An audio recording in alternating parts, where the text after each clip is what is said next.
salsar, un salsori ou un salsero, un danseur de salsa. Alors je vais mettre mon petit doigt sur la réponse. Je vais essayer à chaque fois de vous mettre. Non, non, je vais vous épeler les mots. Est-ce que c'est donc le. Comment appelle-t-on un danseur de salsa? Un salsar. S-A-L-S-A-R-E. Ou est-ce que c'est un salsori? S-A-L-S-O-R-I. Ou un salsero? S-A-L-S-E-R-O. La réponse donc un petit peu plus tard. Je la mets de côté. Je peux également chercher. Parce que comme c'est le lancement de Danse avec les stars, donc on va. Alors, j'ai déjà sélectionné les quelques questions sur des danses. Ah, j'en ai que deux sur des danses là, sur celles que j'ai. Ok. Alors, est-ce que dans mes questions de compléter les paroles. Alors, dans mes chansons de compléter les paroles, qu'est-ce que j'ai? Ok. Bah tiens, on va faire les paroles de Balavoine. On va faire Céline Dion et Jean-Jacques Goldman. Euh,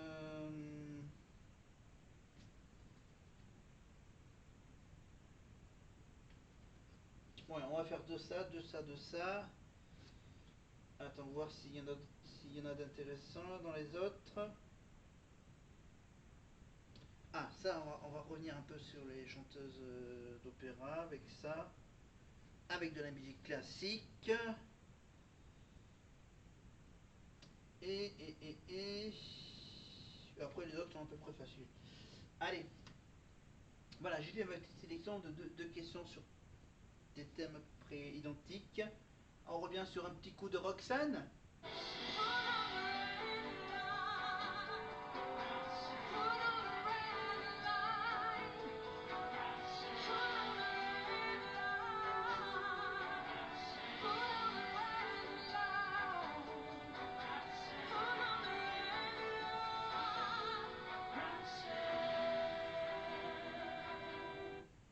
Évidemment, on va quand même bien sûr faire cette finale évidemment. Après la finale bien sûr, on parlera un tout petit peu de Danser avec les stars. On va faire la présentation du concept de l'émission pour ceux qui l'ont oublié depuis l'année dernière. Évidemment, alors attends hop, là, que je retrouve le début.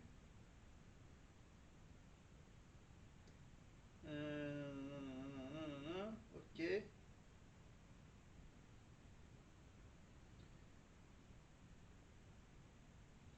Donc dans Saclay Star, ceux qui ont gagné dans Saclay Star, il y a M. Pokora avec Katina Patchett en saison 1. Scheim et Maxime de Remez en saison 2. Emmanuel Moire et Fovoto en saison 3. Ryan Benzetti et Denitsa Ikonomova qui revient cette année à Dals. Emmanuel Moire et donc j'en étais où J'en étais avec Denitsa. J'ai fait quoi? J'ai fait Alizé Gigolone, Ryan Benzetti, Denitsa Ikonomova. En 5, en 6ème saison, c'était Loïc Noté avec encore Denitsa Ikonomova. En saison 7, c'est Denitsa Ikonomova avec Laurent Mestré. En saison 8, c'est Candice Pascal avec Augustine Galliana. En saison, donc c'était en saison 8, Augustine Galliana et Candice Pascal. Saison 9, Clément Rémiens avec Denitsa Ikonomova, ça fait 3 victoires pour Denitsa. En saison 10, c'est le nageur handisport Sami El Ghedari qui a gagné aux côtés de Fovoto. 11e saison, c'est encore Fovoto qui a gagné la 11e saison avec le chanteur Taïk. Billy Crawford a gagné la 12e saison avec Fovoto.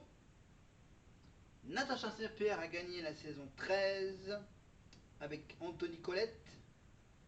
Et la 14e saison remportée par la chanteuse Lenny aux côtés du danseur Jordan Mouillerac.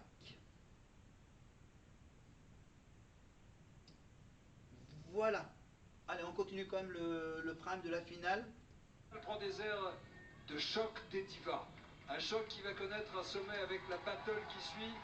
Pour décrocher la victoire, nos deux académiciennes vont devoir commencer par aller décrocher des notes difficiles de l'une des chansons les plus techniques qui soient. Si je vous dis tout, Clara Fabia, évidemment.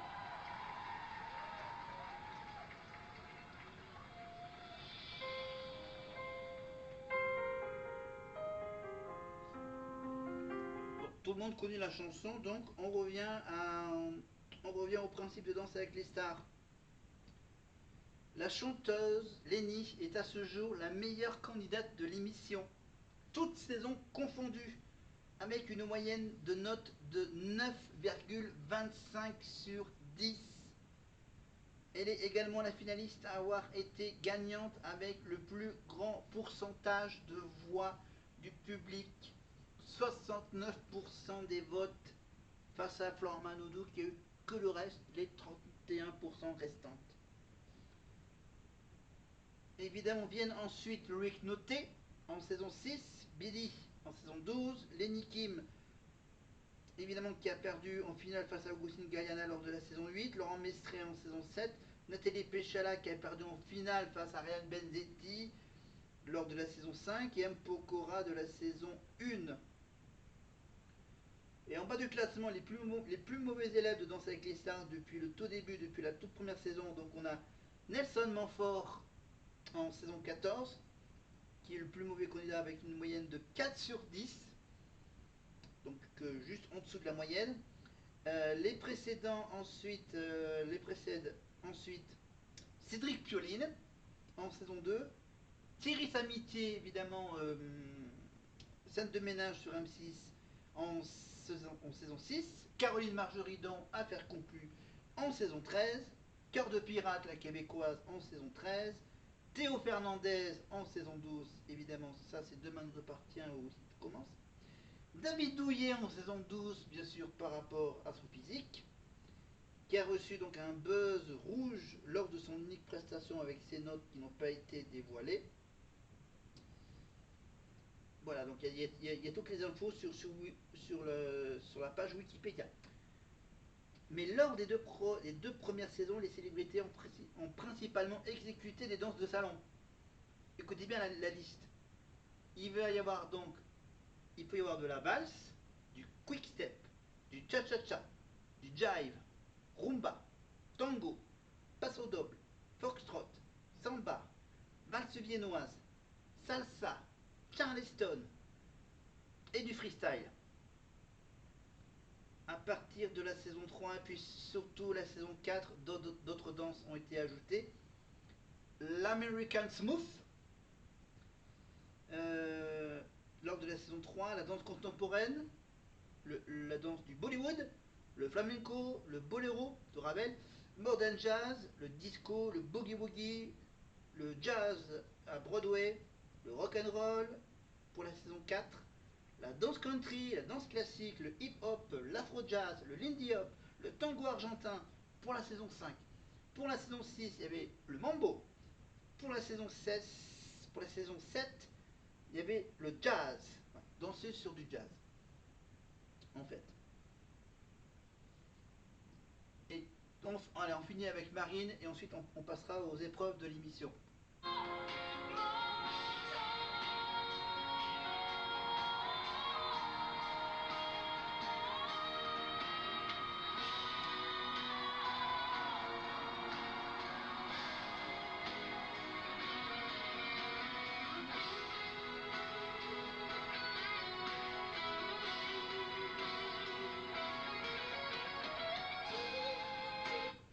Voilà. Et je donne déjà la réponse, avant de continuer, la réponse à ma question. Question danse de salsa, là, comment appelle-t-on les danseurs de salsa? Un danseur de salsa, c'est un salsero. S-A-L-S-E-R-O.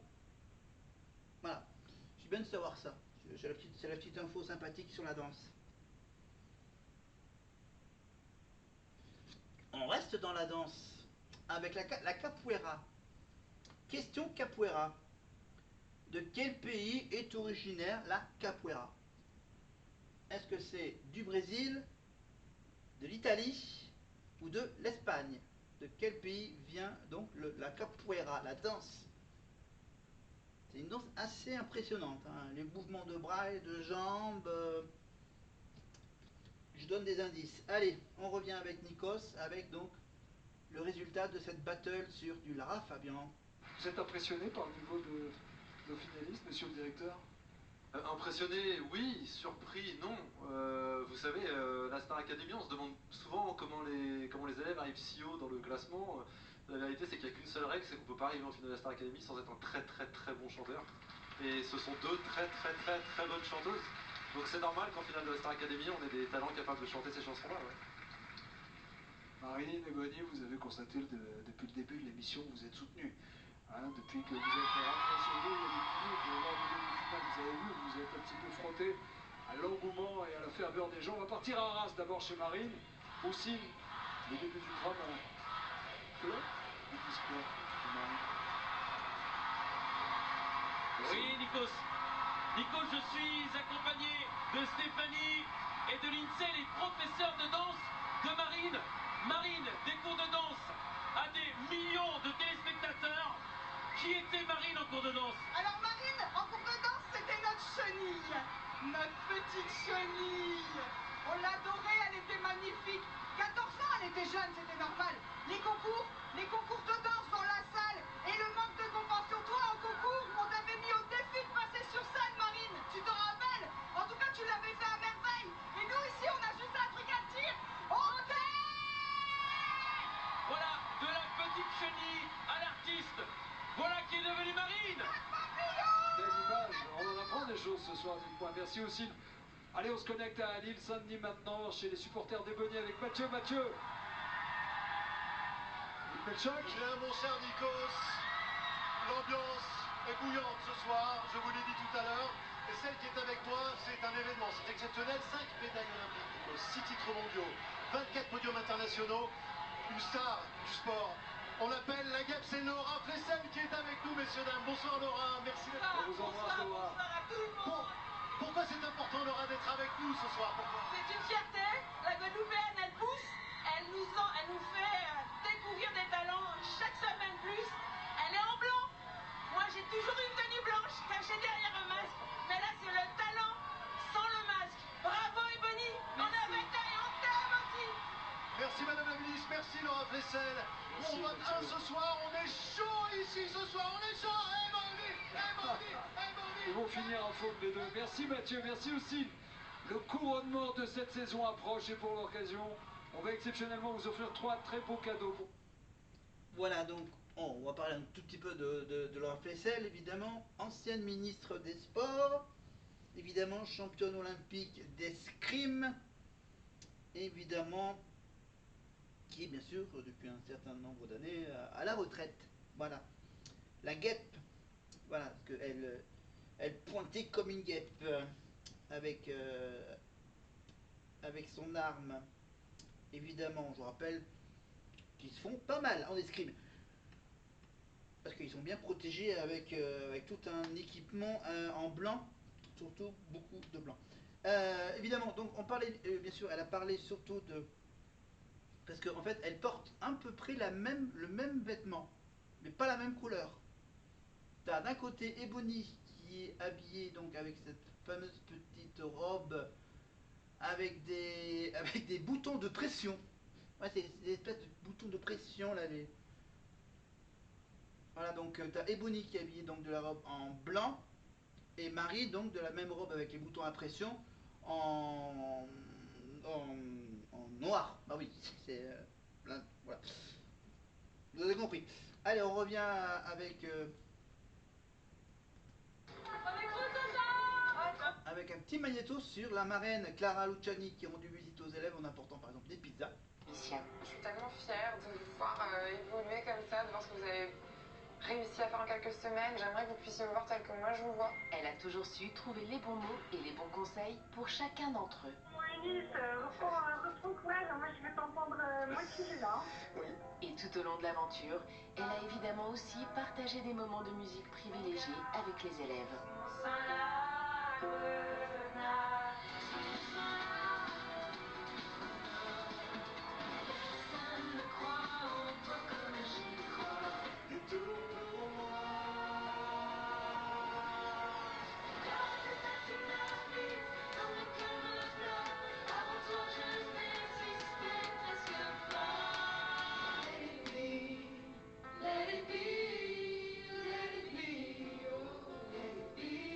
J'avais sous-estimé à quel point j'allais m'attacher à eux.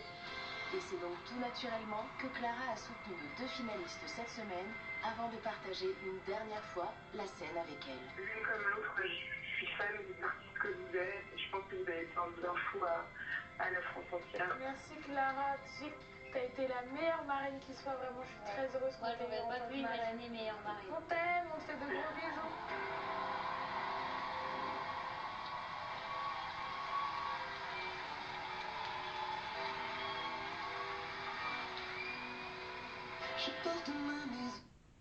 Voilà. Pardon, oui, pardon. La réponse à ma petite fiche, à se demander de quel pays est originaire la capoeira, bien sûr, c'était facilement reconnaissable au Brésil, bien sûr. Et maintenant, on va parler d'une question. Allez, question opéra, et après on revient sur Danse avec les stars. Quel est le compositeur qui a écrit les 4 saisons? Quel compositeur a écrit les 4 saisons? Hector Berlioz, Wolfgang Amadeus Mozart ou Vivaldi? Un de ces 3 auteurs a écrit donc, un des 3 compositeurs a écrit donc les 4 saisons. On continue évidemment avec une des épreuves les plus mythiques de Danse avec les stars, ça va être bientôt l'épreuve du marathon de la danse, bien sûr. Le marathon de la danse est l'une des épreuves de l'émission. Les couples s'affrontent les uns aux autres pour gagner un maximum de points et ils dansent tous en même temps et sur la même musique. Et le jury élimine à intervalles réguliers, 20 secondes par exemple, le couple le moins convaincant. Le premier couple éliminé est celui qui gagne le moins de points. Et le dernier en piste gagne le plus de points. Il s'agit donc pour les candidats de rester le plus longtemps possible sur scène. Ce qui n'est pas toujours facile au vu de la durée de l'épreuve. Le nombre de points gagnés par le candidat varie suivant le prime dans lequel a eu lieu le marathon de la danse. Voilà.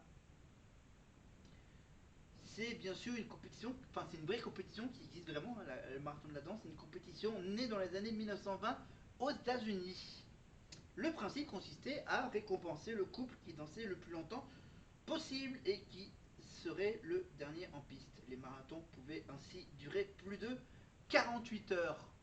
Sauf que pour l'émission, bien sûr, ils ont fait raccourci. Voilà. On peut voir cette scène, la scène du marathon de la danse, avec dans le film de Sidney Pollack, on achève bien les chevaux. Voilà. Et quand même, cette épreuve serait redoutée par les candidats et il est revenu en 2018, après 3 ans d'absence. Voilà. Voilà. Et toutes, on va, parce que là, ouais, après les autres épreuves, c'est un peu plus long parce qu'il y en a plein d'épreuves. Hein. Il y a l'épreuve du face-à-face, le duo freestyle, évidemment, c'est de la danse, un duel en danse libre.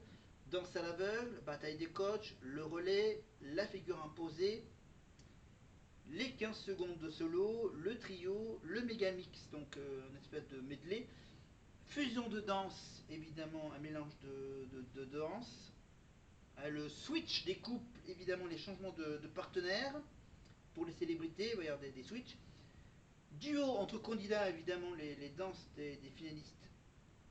Voilà, il y aura aussi l'épreuve de la fameuse portée. Chaque couple doit réaliser une figure de portée lors de sa prestation. La soirée des juges, le prime des juges, évidemment, ça c'est un peu les épreuves par équipe. Voilà, pendant une semaine, chaque juge coach un couple avec qui il danse lors de la prestation. L'épreuve de la rédemption, ça c'est quoi? C'est la danse coup de cœur. Les couples finalistes refont l'une de leurs prestations qui a été marquante durant la saison. Ça c'est pour la finale. Et le duel de couple, évidemment chaque couple est confronté à un autre couple et danse l'un après l'autre sur la même chanson, puis le jury désigne le gagnant de chaque duel et leur attribue des points supplémentaires. Voilà, vous avez compris, vous avez suivi? Hein? Allez, on termine le medley avec Clara et Bonnie.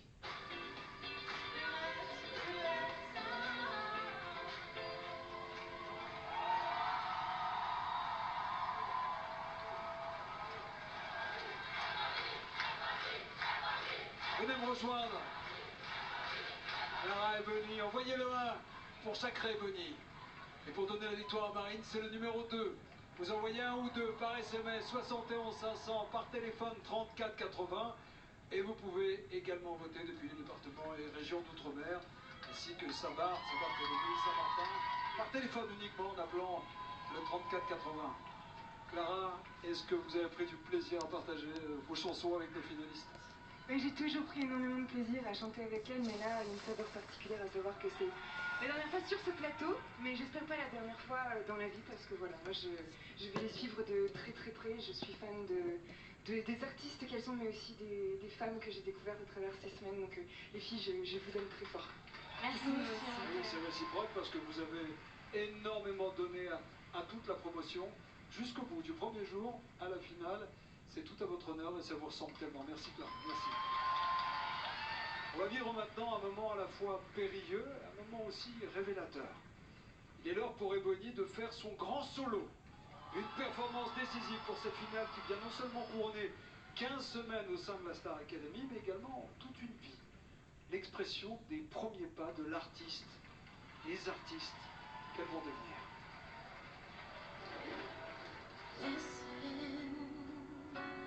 Au plus profond de mes souvenirs, la musique a toujours été là. Petite, je chantais déjà parce que c'était ce qui avait le plus naturel pour moi. J'adorais danser, faire le show.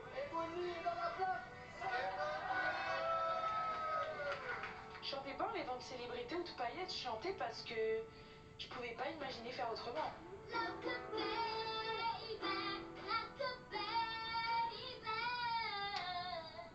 Aujourd'hui, j'ai 20 ans et rien n'a changé. La musique est toujours un mode d'expression pour moi. Mon refuge, c'est vraiment ma raison de vivre. Alors quand je suis arrivée au château, c'est comme si toutes les étoiles s'alignaient enfin. Et ici, je me suis autorisée à être moi. Je me suis autorisée à rêver de plus en plus.